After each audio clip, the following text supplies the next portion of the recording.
All right. Hey, welcome to the Own the Outcome podcast. My name is Tyler Devereaux, and today, man, we are here with Rebecca Zung. And Rebecca, thank you so much for taking the time to be here. Thank you for having me. So much fun to meet you. Yeah, you too, man. If those of you who don't know Rebecca, well, you're some of the only few who do not. She is an absolute beast in the negotiation space. She's a best-selling author. She has an amazing YouTube channel. We're going to get into all these kind of things. All the links you can find below as well. So let's lead in with your book, Slay the Bully. You okay if we lead with that? Of course. Yeah. Wherever you want to go. I'm following you today. All right. So tell me about Slay the Bully. Tell me about the book, and then we're going to backtrack from there a little bit. Okay. So Slay the Bully, How to Negotiate with a Narcissist and Win is a book that's based on my 4-part. It's a process for how to negotiate with narcissists. And it really grew out of my own pain. I call it pain, which, it starts off, something that happens to you, it ends up happening for you. Isn't that how things always end up, right?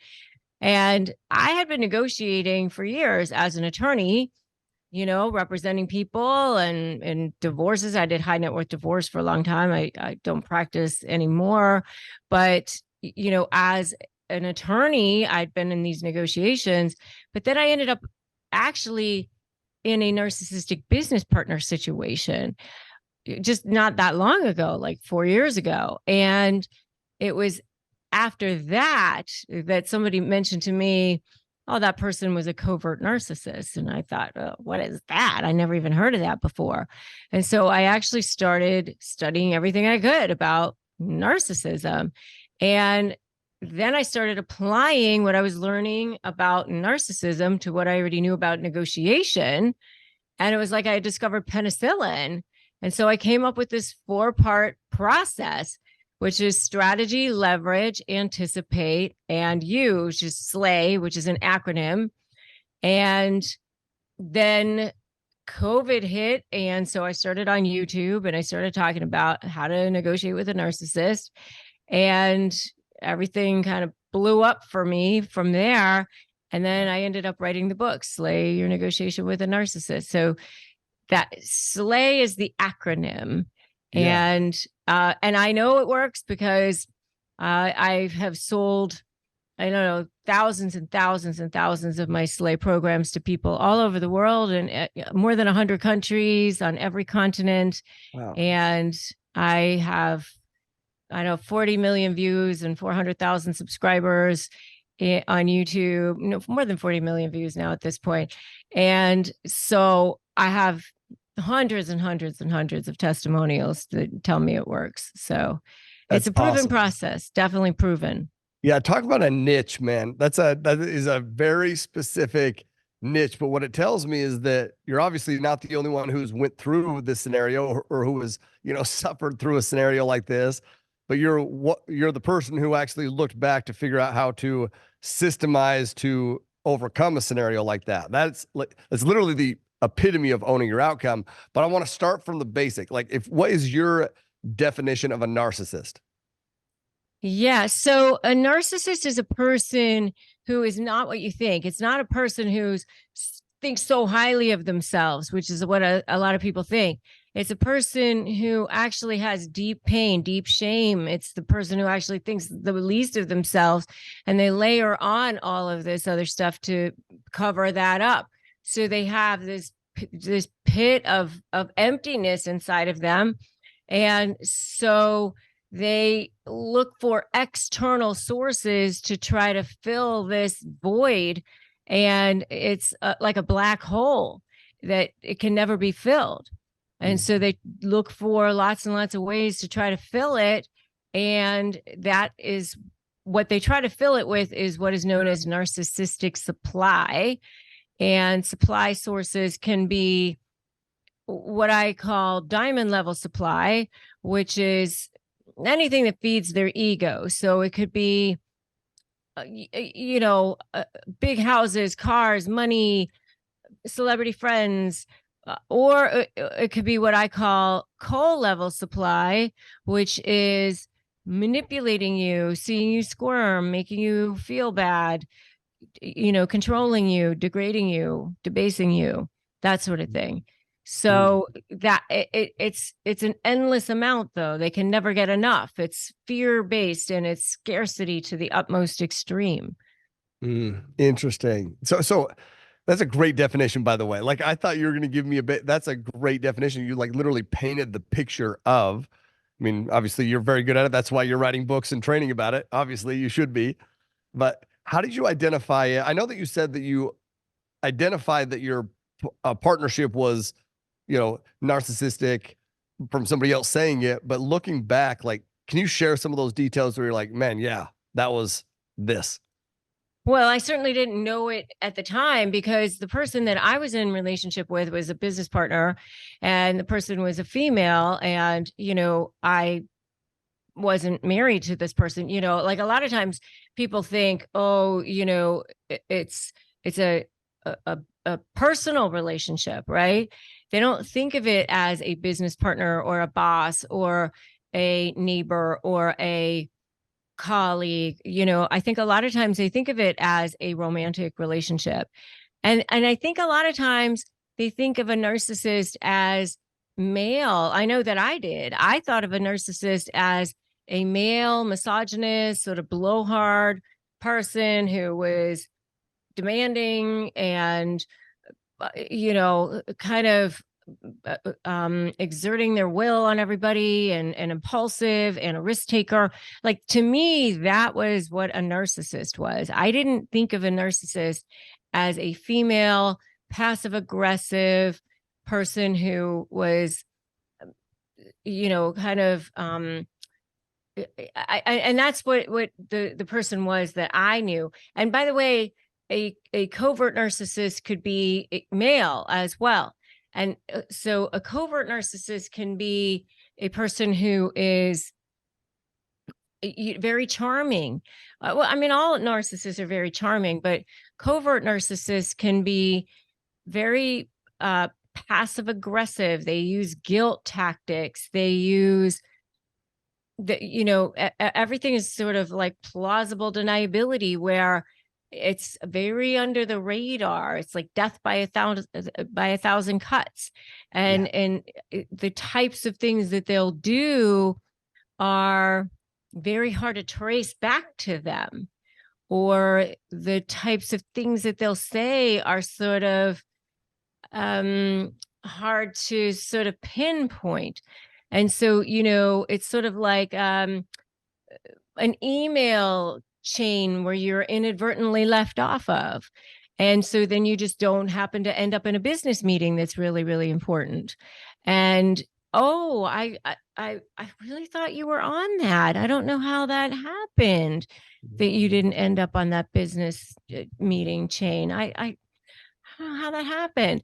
Or it's they smear you, but it's in terms of care. So it's, oh, I'm so worried about Johnny and his drinking. Just really concerned about him. He's just drinking a lot more than he used to. And, and it's because this person's setting Johnny up for a custody claim down the road. And so it's Johnny's wife, and Johnny's wife is getting ready to, take custody in 6 months or whatever. And so, now 6 months later, Johnny's wife says, Johnny's an alcoholic. I've been telling you that for months now. And Johnny probably has no problem with drinking whatsoever. But, she's been saying it in terms of care. Well, I've been so worried about him. That I've been so worried about him. To a bunch of other people who don't know any different, right? Is that what you're saying? Exactly. But, she appears so kind and so concerned and is a pillar of the community and brings baskets of food to everybody. And so everybody else thinks this person is so lovely and so wonderful. Until they flip on them. Exactly. Yep. And so, it's, oh, I forgot to, bring your Starbucks. I went into Starbucks and I got mine, but I forgot to get yours. It's just that little bit of degrading to let you know that I'm just putting you down. A little bit of degrading. But it's like so subtle that when you go to tell other people about it, they go, well, that doesn't seem so bad. That seems inadvertent, Yeah, I you like how you know? said death with 1,000 cuts. Like that visual is like, yep, I get it. Yeah, Yeah. yep, But it happens over and over and over again. Like, Jenny's not eating anything at this picnic because Jenny's on a diet. yeah, And Jenny's not on a diet, but they make the announcement at the picnic. yeah. Got you. Okay, so now and then because you have courses and programs, and let's talk about those courses and programs and what they help people do. Because I know for sure there are people listening to this right now. They're like, okay, holy shit, I see it, I get it, I've experienced it. I may be experiencing it right now, or I'm seeing somebody else experience it, or whatever it is. And then what would you help them with at this point? How can you help them through? Well, so what my courses do is they help people create a strategy, first of all. So the first thing you got to do is figure out, okay, yeah, I'm dealing with a narcissist, and what's your baby step? Because the first thing you got to do is figure out, how am I going to get out of this relationship, right? And so baby step one, don't run. Step two, make a U-turn. Step three, break free. What kind of person am I dealing with? Am I dealing with a covert? Am I dealing with a grandiose? Am I dealing with a malignant? Because if they each act differently in negotiations, as I said, the covert is more likely to be using guilt tactics. So, oh, poor me, I'm the victim. This person left me, and I can't believe they're doing this. And whereas the grandiose is going to be more likely to ignore court orders, use the court system as a sword, go after the person. They all have that mask whip off as soon as you go into the discard phase. All of them do, but they all act a little bit differently. So you got to have a different strategy. The malignant narcissist is going to be more likely to be your stalker, or the one who's going to be, they have no problem accusing you of that you're a child molester if you weren't. I mean, they'll ruin your life. They'll go after your career. They don't care. That's the malignant. But you got to know what kind you're dealing with so you can prepare. And then the leverage piece is figuring out what's the person's diamond level supply, meaning what is that thing that they don't want anyone else to know. In other words, there's always that form of supply that they will protect and defend at any cost. Always. Their kids, whatever, they don't care. But there's that supply source that they will protect and defend at any cost, how they look to the world. And then you got to create leverage around that, because that coal level supply is manipulating you, making you squirm, making your life miserable. And if you want to get them away from you and have them not be constantly moving goalposts and continuing to get supply from you, you've got to create leverage such that you are threatening a source of supply that's more important for them to keep or protect or defend than the supply that they get from jerking you around, manipulating you, and then threaten that source of supply. Otherwise, they're never going to leave you alone. So that's leverage. And then Can you give me an example of that by chance? Like an example of what that supply would be? Sure. So I had a case one time where the husband was a Fortune 20 CEO. He was, thought he had all the leverage in the marriage. The wife it was like a 20-something year marriage. The wife was a stay-at-home mom. They had plenty of money. They had two grown children. The wife then finds out, because she went to the OBGYN, that the husband, and she, she found out that she had herpes and she had never cheated on him.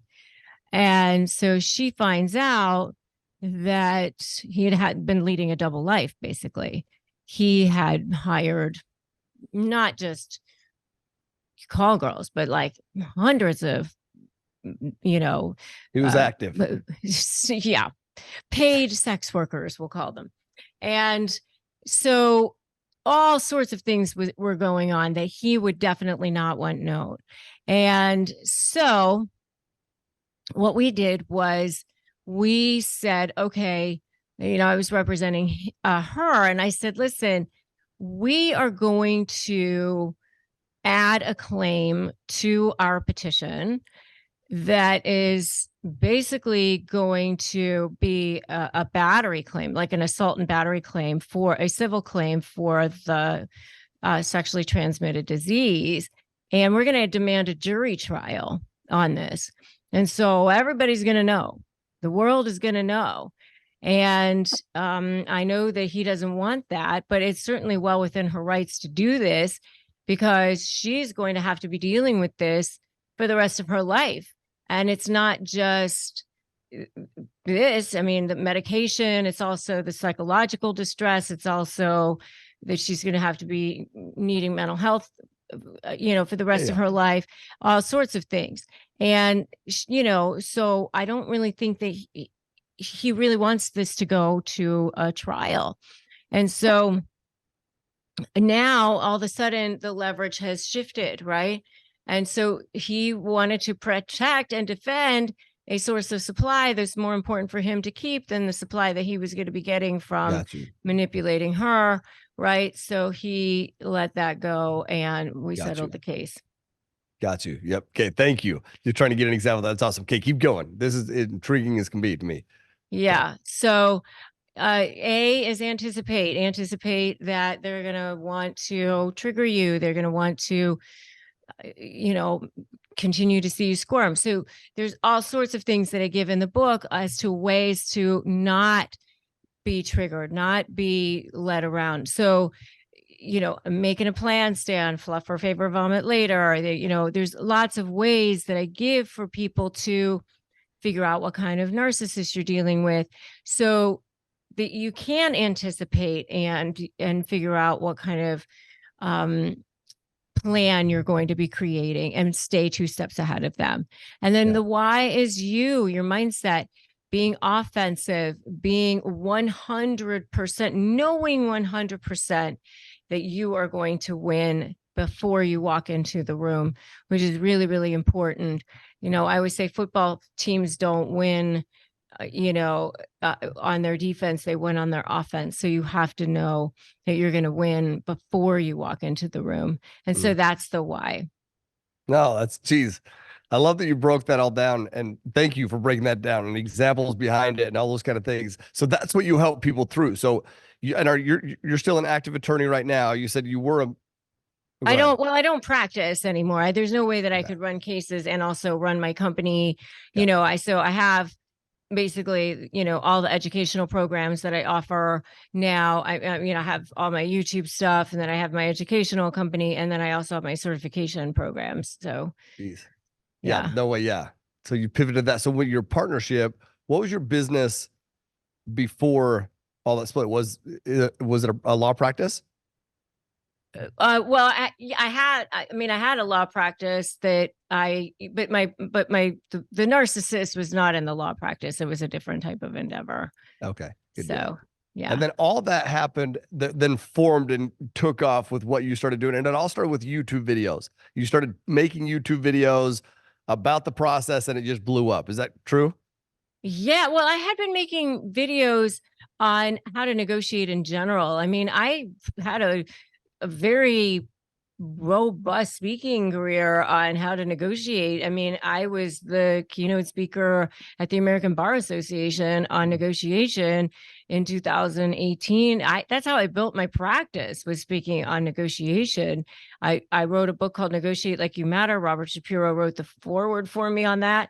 And, people kind of forget that, but that was actually kind of my forte. Mm. And so I really thought that I would speak on negotiation in general. And so I was doing some videos on like clothing color psychology and negotiation and how to get a pay raise and things like that. But, nobody was watching them except my mom and her church friends. Um, and then I did one video on how to negotiate with a narcissist. And that's kind of how I started this whole thing. Gosh, man, isn't it crazy? The universe is so crazy how that's why I think that it's so powerful to just literally, well, we talk about own the outcome. It's like, in order to do that, you really just attack the discomfort. You run towards the discomfort. It's like, what has been the pain source? Let's talk about how you get through and what you've done. It's like, that's amazing. That's the one that took off and how it's created everything that it has in such a short amount of time. Like, man, that's incredible to me. So, I know. Well, I just think that it's a God thing. Like, I just really believe, like, when you are in your mission, and I think that when you pivot to um, service to others, it really makes a huge difference mm, to what you're doing.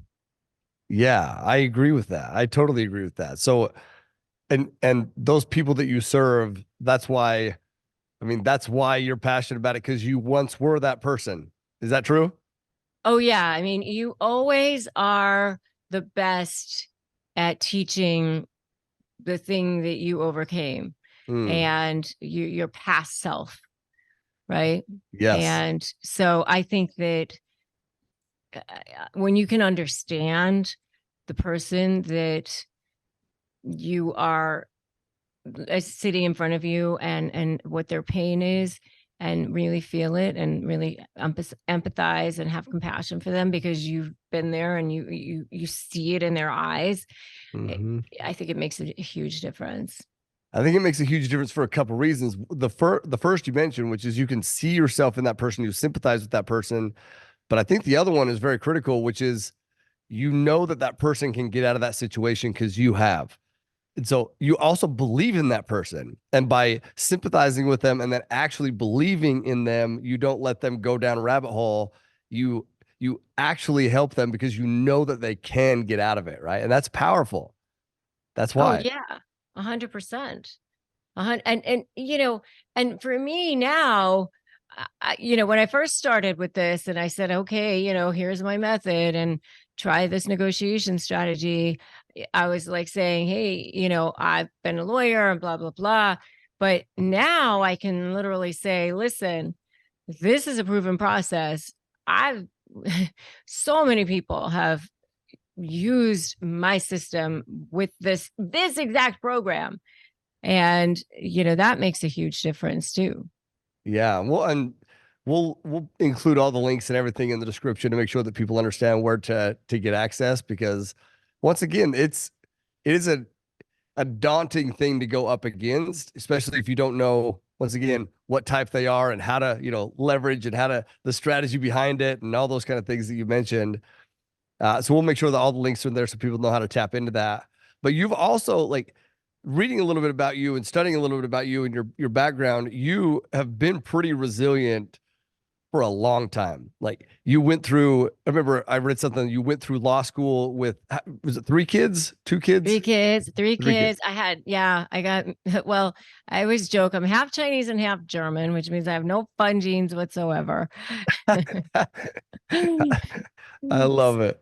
Yeah. So my version of getting, going through rebellion was I got, you know, um, married at 19 and I had 3 kids by the time I was 22. And then I, went back to college, finished college, went back, finished law school, a divorce. I got divorced somewhere in there and was a single mom. And so I went back to law school at night when University of Miami still had a night program, which I don't believe they do anymore. So I was grateful they did. This was in the 90s, but I was still in my 20s. I mean, it was like a really crazy time. I wasn't sleeping, because I was taking care of kids. I was working. I was a teacher, and I mean, my ex-husband definitely helped a lot. We were just kids, we certainly didn't hate each other. He wasn't a narcissist or anything like that. We just were kids.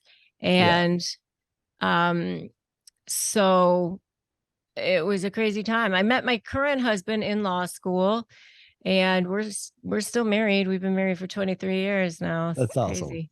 That is Yeah. awesome. Yeah. So tell me about this too, because obviously you talk about how to identify narcissists, how to negotiate with them, and which people not to pour into, but which people would you pour into, or how do you identify which people are worth your time and who to like? Does that make sense? Yeah. Okay. Narcissists are actually not that hard to figure out now that I know.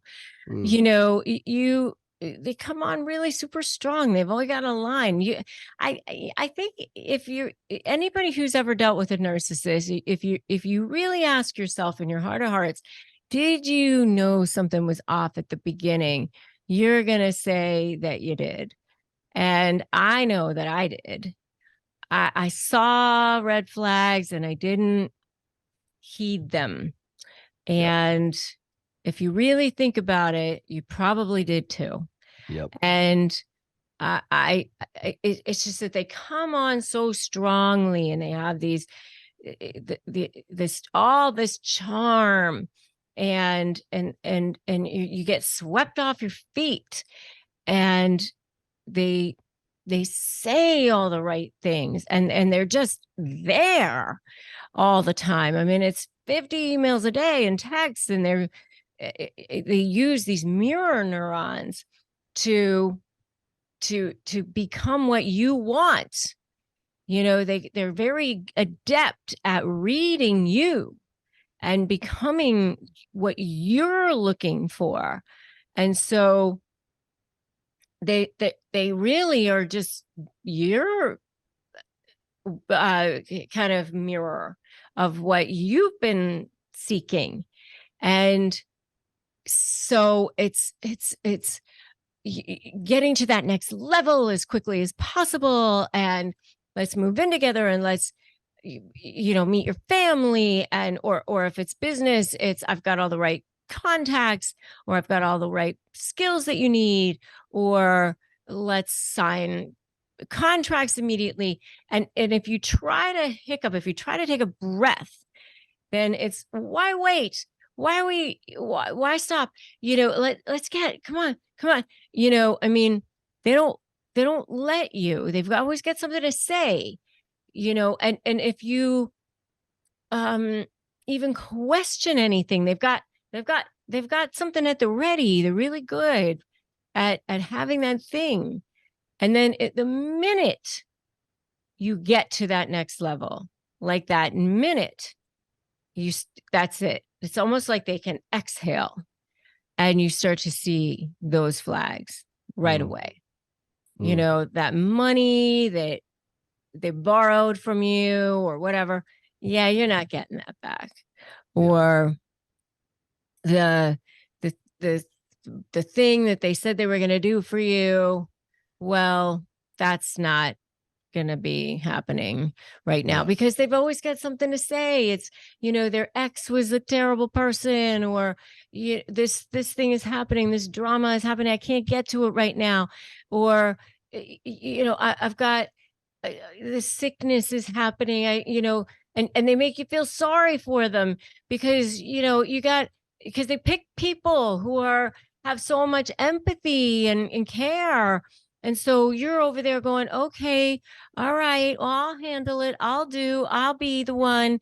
And so you're left doing, being, handling, while they're, you know, taking advantage. And now meanwhile, everyone in your world knows that you've gone into relationship with this person, whether it's professional or personal.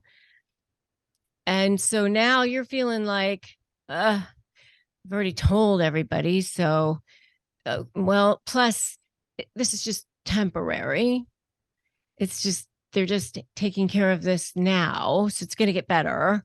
And let me just get back to when they're good again. It's coming. Yep. And then behind the scenes, what are they doing behind the snes at that point? They're probably saying something to position themselves against behind the you. scenes, they're starting to treat you badly. Yeah. Yeah. Why are you so needy? And treating you awful. Right. But passive, I like how you said passive aggressive, because sometimes they'll do it directly, but most of the time I feel like it's, once again, that's why when you said death with 1,000 cuts, it's like they'll do it in a passive aggressive way, meaning maybe through somebody else, or maybe saying things to somebody else, not just directly, to you. It might be like, are you really going to eat that? That's going to, catch up to you. Just like little things. All of a sudden now the person who said that you were the most beautiful thing in the world or whatever is now making little cuts at you. Right. Mm-hmm. My daughter, who's got like a 4.0 at her college, she dated a guy who said, oh, our kids are going to have the best of all worlds. They're going to have my brains and your work ethic. Yeah. Yep. That backhanded type thing, man. That's it. So because I remember in the very beginning, you said it's the ultimate form of scarcity. And you said, so because it's like they reach this point where all of a sudden blows up, and it's like they can't escape it. They can't move past it or something. I'm paraphrasing, so I don't know exactly what you said. I can't remember exactly, but when does that point usually blow up? When does that happen? I'm not exactly sure that I understand what you're saying, but like, I mean, they live in a form of scarcity all the time. I mean, but it is I do want to make sure that I say it's like a spectrum, I mean, in some ways we all have like some level of it, and I want to say, like, there are times when if we're sick or we don't feel well or whatever, we probably all have like maybe get a little bit more of it or whatever. But they're not abundant mind thinkers, and so they're energy vampires, right? That's why you end up feeling totally and completely depleted, and they're still starving because they can never get enough. They can never get enough.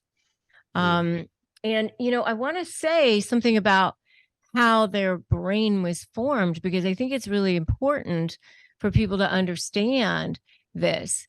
And because it is a form of trauma. And rather than making people, feel like they're wrong in some ways, I think it's actually easier to understand and deal with narcissists if you can just understand how their brain was formed. And that is that when all of us are dealing with traumatic situations, narcissists included or children included, we go into fight or flight mode. And when we're in fight or flight, our brains emit chemicals, neurotransmitters, which are like sort of like hormones, called adrenaline and cortisol, right? And cortisol is that stress hormone. And when our brains are still forming, then what happens is the limbic system part of the brain, which is the emotional center part of the brain, actually can experience too much cortisol, right? And so while the prefrontal cortex part of the brain, the thinking part of the brain, the judgment part of the brain continues to develop, that limbic system part of the brain actually experiences arrested development. And so what happens with narcissists is that they literally become toddlers stuck in adult bodies. And so as they become older, when they are presented with situations that cause them to feel triggered, and it can be verbal or nonverbal. So it can be anything that causes them to feel like they need to be back in survival mode. So it can be that they're going to be exposed, that they're slighted in some way, that they're experiencing a loss of control, that that they're being, that there's a condescension, or whatever it is. Then that limbic system part of the brain becomes immediately activated. And because of a part of their personality called splitting, where everything is, immediately black or white, you're either for me or against me, or if you're not my friend, you're my enemy, or whatever it is, then it's immediately triggered like that. And so it's called narcissistic injury. And so what happens is they immediately, that limbic system part of the brain now is activated. It takes back over. The prefrontal cortex is no longer in control. Limbic system is in control. It is now dominating. And when that happens, they are really no longer even thinking clearly. And they're really unaware of the collateral damage that they can cause to others, and even really to themselves. And when that happens, you cannot communicate or negotiate with a narcissist in the same way that you can a regular, reasonable person, period, end of story. And not only that, this is the scary part. They will take themselves down to take you down. They will. And that's the thing that people don't even realize. And the thing that people have to understand is that it is trauma to the brain. Trauma to the brain. Yeah. And is it at a young age? You said when the brain is forming. When is that age? I mean, they say it's like 5-ish, 5 to 7, it's during that period of time. And by the way, it can be as a result of neglect, emotional neglect, and overindulgence. Overindulgence meaning? Like they were spoiled, or, got you. Yeah. Got you. Man, you're a wealth of knowledge, my friend. You just keep spitting stuff out, and it's crazy. You are obviously, dude, I've learned a ton. And it's crazy because obviously as you talk and I hear more about it, you recognize, right? Well, probably similar to what you did. You recognize and you look back and you're like, oh my hell. Yep. Check. Right. That's it. Matt. Yeah. And so it's really, really important for people to understand and not take it personally. Yeah. And not go, oh, there's something I could do, and maybe I could get them to listen to me, or maybe I could get them to acknowledge me or see my side, or maybe I could get closure from this, or, like, you need to just stop all that. Yep. I believe that's great advice as well. Thank you so much for taking the time. Like anybody, all y'all out there, I already know you learned a ton and you pulled tons of value. So first off, you need to go follow Rebecca. And also, what do you think people should start? Should they start reading your book first, or checking out your courses first? Well, yeah, I have a freebie. People can go to disarmthenarc.com and get free phrases for disarming narcissists. I also have another freebie, which is my Win My Negotiation. They can go to winmynegotiation.com and get my free Crush My Negotiation prep worksheet. That one is like a free ebook that people have loved. I think more than 100,000 people have gotten that for free. Wow. So that's great. It's like 15 pages. Awesome. So that's at winmynegotiation.com. Yeah, I'll put or all they those can in the go to description. get my book. Definitely Slay the Bully, How to Negotiate with a Narcissist and Win. It's on Amazon or anywhere you buy books, basically. Yeah. So yeah, Done. uh, my courses, Slay Your Negotiation, or my certification, which is highcontra.com, which is high conflict training. Sweet. Yeah. I'll put all those descriptions in, or put all those in the description. And also thank you for creating all those. Like those resources are so amazing, especially free resources to help people understand to learn so they understand what they can move forward and take action on and how it can benefit them. So thank you for everything that you've Thank done, everything you. you've put together over the last few years is unbelievable. And also thank you for taking the time to be on the podcast and for owning the outcome in your own life so that we can continue to learn from you on how to own our outcome. You're amazing. Thank you. Thank you for having me. It was a lot of Yeah. fun. Appreciate you. And everybody else out there, go share this episode, go follow, go download, go buy the book, all those kind of things, and live always with aloha. Peace.